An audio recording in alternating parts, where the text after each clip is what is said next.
जी हाँ, आपने बिल्कुल सही सुना है। यूके के रूल एक बार फिर से चेंज हो चुके हैं, जो कि इम्पैक्ट करेंगे सितंबर 2024 से आम री-मार्केट बच्चों पर। जी, आप स्क्रीन पर दिखाया जा रहा है, ये बहुत सत्य है कि यूके ने रियलाइज़ किया है, यूके यूनिवर्सिटी से visa curbs for inter students are hitting them in pocket. मतलब कि यूके ने जब से रूल चेंज किए थे इंटर स्टूडेंट्स के, उसके डिपेंडेंट को यूके ना आने के लिए, यूके यूनिवर्सिटी के जो 141 यूनिवर्सिटीज़ है, उन्होंने क्लियरली कहा है कि जब बच्चे डोमेस्टिक लोकल बच्चे हैं, उनकी फीस इंक्रीज करो, हमारे पास खर्चा नहीं निकल पा रहा है। और इसके अलावा भी यूके ने बहुत सारे रूल चेंज किए हैं, जिसको डिस्कस करेंगे वन बाय वन। पर जो लोग मुझे नहीं जानते हैं, मेरा नाम गैरी है, मैं यूके में 19 साल से रह रहा हूँ। यूके ने जो रूल चेंज किया है, अगर आप ब्रिटिश पासपोर्ट होल्डर हो, आपको वाइफ को बच्चों को बुलाना है, आपकी सैलरी 18,600 से कर दी 29,000 सालाना सैलरी चाहिए। अगर आप स्किल वर्कर वीजा पर हो, आपकी जो सैलरी 26,200 से 38,700 के करीब कर दी गई है। अब यूके ने रूल चेंज किया है, अगला रूल चेंज किया 10 ईयर लॉन्ग रेजिडेंसी। मतलब कि अगर आप यूके में 10 साल रहते हो, किसी भी वीजा पर, चाहे वो स्टडी लेकर बैचलर्स आए हो, फिर हमने मास्टर्स कर लिया है, 6 साल हो गए, फिर हमने पोस्ट ग्रेजुएट ले लिया है,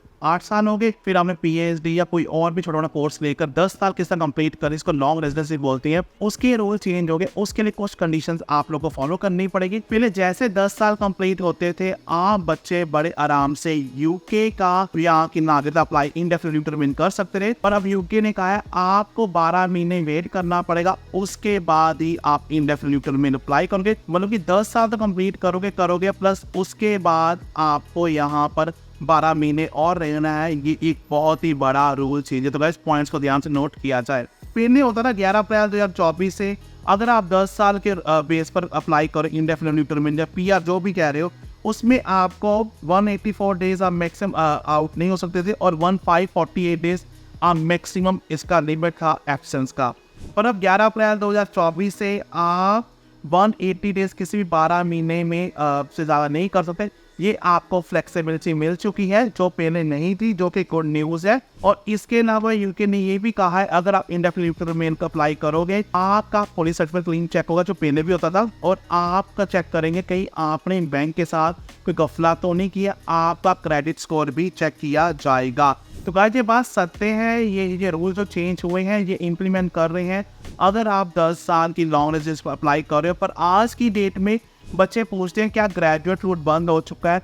ग्रेजुएट रूट नहीं बंद हुआ, आज भी आपको मिलेगा 2 साल का अगर आप मास्टर्स और बैचलर करते हो, 3 साल का मिलेगा अगर आप पीएचडी करते हो। पर गाइस आज के बाद ये जो चीज़ है इसको टेंशन मत लीजिए कि पोस्टर बंद नहीं हुआ है। इसके अलावा यूके में जो स्टूडेंट डिपेंडेंट वो भी बंद है, केयर होम के डिपेंडेंट भी बंद है। स्किल वर्कर वीज़ा जो मैंने आपको बोला है उसकी ऑलरेडी सैलरी 38,700 कर दी गई है। जो ब्रिटिश पासपोर्ट होल्डर उनको अगर वाइफ को बुलाना है अपनी डिपेंडेंट को, उनकी सैलरी 29,000 है। इसके अलावा मैक ने जो शॉर्ट ऑक्यूपेशन लिस्ट है उसको रिड्यूस कर दिया गया है, अब ओनली 22 ऑक्यूपेशन उसके अंदर है और उसको भी इंजीनियरिंग और IT को रिव्यू कर रहे हैं। तो गाइस बहुत सारे रूल चेंज हो रहे हैं यूके के। तो गाइस अगर आपको कोई भी हेल्प चाहिए, मेरे व्हाट्सअप दिख रहा है, मेरी मात्र कॉस्ट 1000 बात करने की है। मैं आपके ब्याह पर जो अप्लाई कर दूंगा और आपको देश में बसने में आपकी हेल्प करूंगा, बिकॉज मैं खुद 20 साल से रह रहा हूँ और मेरे रिज्यूम और कवर लेटर से बहुत सारे बच्चों को यूके और पूरे अब्रॉड में जॉब मिल गई। I wish you very very good luck.